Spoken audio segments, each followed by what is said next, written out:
Playing you Power 98 Love Songs. Welcome back to The Glow Up. It's been such a joy chatting with Joanna Dong. I love her insights, advice, energy. I know you've taken away a gem or two, but thank you for joining us this far. Don't worry if you haven't heard our other episodes yet. You can start anywhere and still enjoy our conversation. Here we go.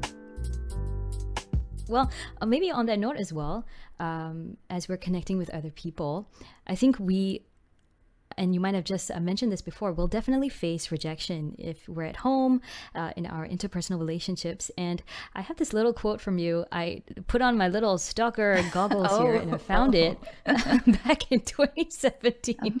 You said that connecting to the masses is actually at the heart of loving people and loving yourself instead of closing yourself off and only recognizing insecurities. And I'm really hearing that in what you just shared as well. So maybe I can ask you, how did you come to this realization?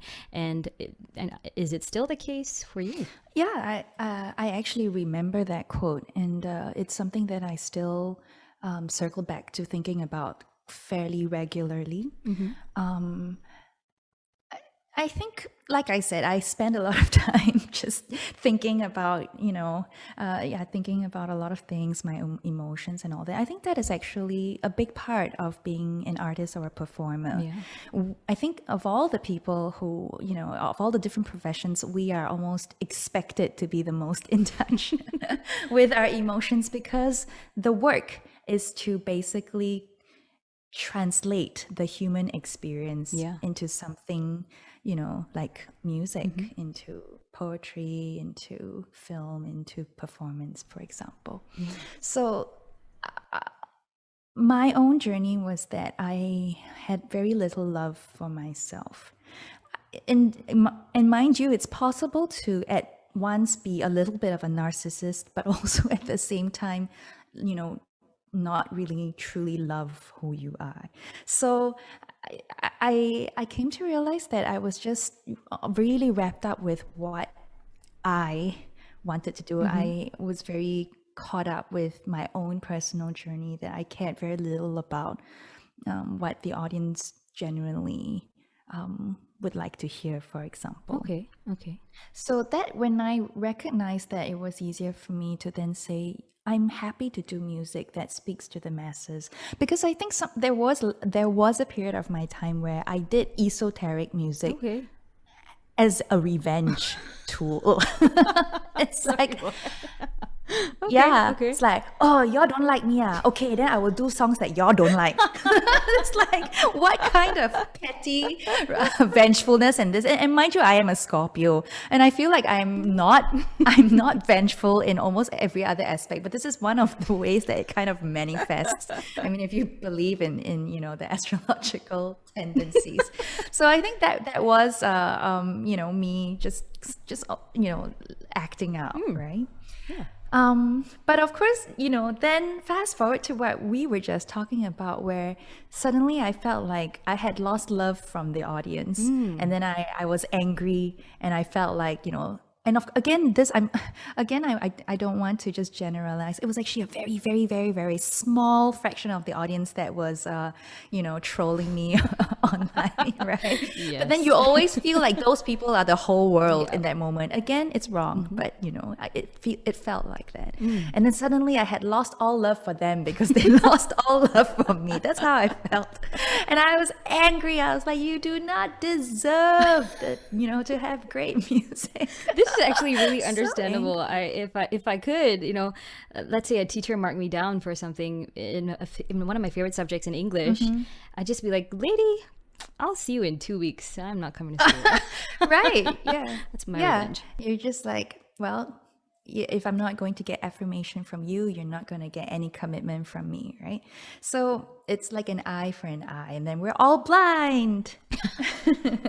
But not sustainable for sure. Not something I had to realize. But it also, like I said, that was why when I went back to look at why did this hurt me, I realized it was because once again I've arrived back at a point where I had very little love for myself.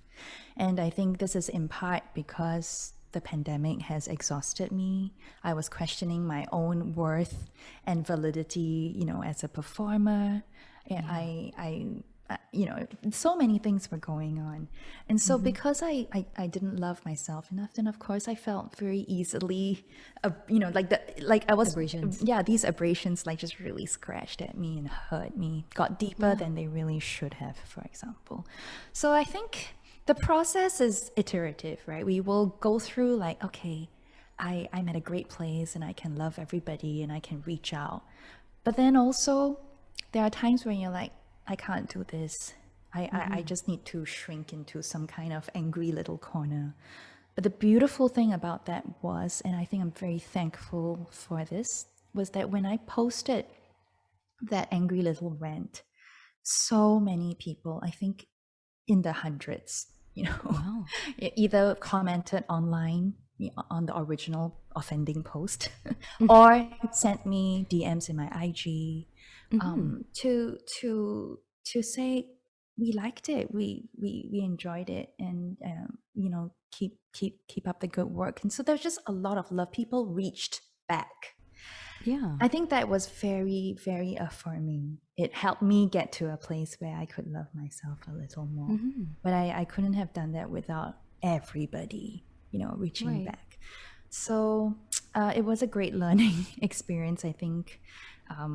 That will last me for quite a while more, couple years, I think, before I'm likely to get angry again. I don't know. I don't know. No promises, guys. But I'm just saying I'm really thankful. Thank you to everyone who reached back to me to love me.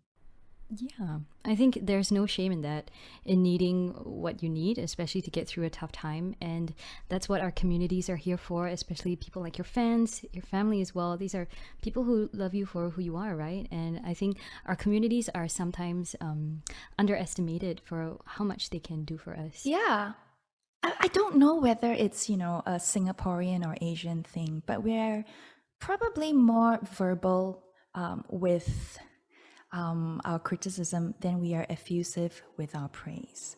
And so you can really enjoy something and really admire someone, but you're less likely to actively want to gush about that, you know, whether in public or in messages. And I think it's a cultural thing.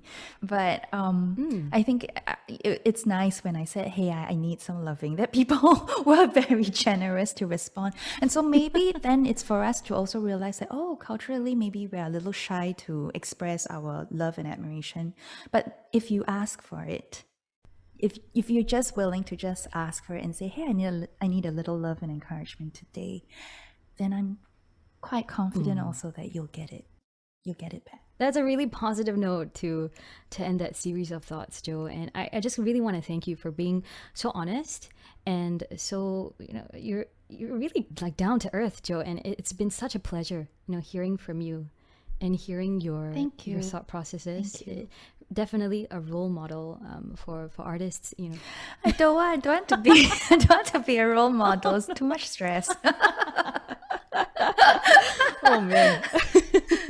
I don't want. Well, people who are tuning in right now, I think they have heard a different side of Joanna Dong. So if you want to hear more of her music, if you want to hear a little bit more about her story as well, go follow her on Instagram at Joanna Dong. There's a whole bunch of underscores there, but I'm sure you will figure it out. You'll figure it out. But yeah, Joe, is there anything else you want to say at this moment? The thing is, I always have a lot to say, but then after I say everything, I think to myself, oh dear, did I just say a whole bunch of nothing? So it's like I'm very, very wary. But I do want to say that it is going to be a very, very difficult time for many people, not just financially, but in terms of mental health. A mental health crisis is on the horizon. And I say this with all sincerity, not as some kind of, fear mongering. So I think we really just need to pay a little bit more, closer attention to the people around us, but also monitor yourself.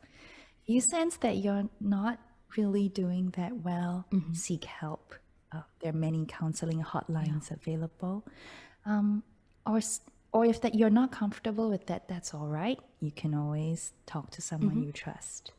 But speak up. Speak up, exactly in the way that you have been conversing with yourself. You know, you've said you check in very regularly with yourself as well. And I mean, it's been such a privilege just being able to speak to you and hearing how you started and where you are now. Actually, I do have one last question. It's almost compulsory, everybody who comes on the show. The title is The Glow Up. So looking back at how far you've come to be this amazing woman that you are today, and you really are, what is, glowing up to you? I think the word glow, it's about emanating light, right? And so light radiates, from one point outwards to another. So rather than glowing up, I kind of like to think more of it as glowing out, And so New podcast title. and sometimes that glow becomes a little dimmer. Sometimes it's really bright to the point where it can be too intense for other people, But I think the point is to know that you have a flame inside of you that you need to protect. And if you feed it with the right things, it will grow. And if you, deprive it of what it needs, it will dim and even snuff out. So protect that flame. I think it's really important. Well, thank you so much, Jo. That's a fantastic ending there. And thank you also for helping me think about this podcast title in a different way. I think I totally agree with you. No, don't change. Blow up is great. Gotta write that down somewhere if my boss is listening in. Sorry, I gotta change. But yeah, thank you so much, Jo. And looking forward to speaking to you again. Oh, thank you, Jo. Anytime.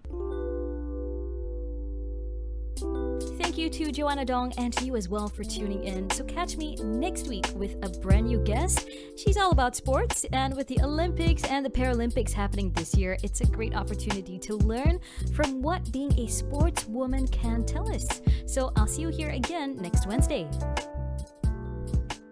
Best of Love Songs, Power 98.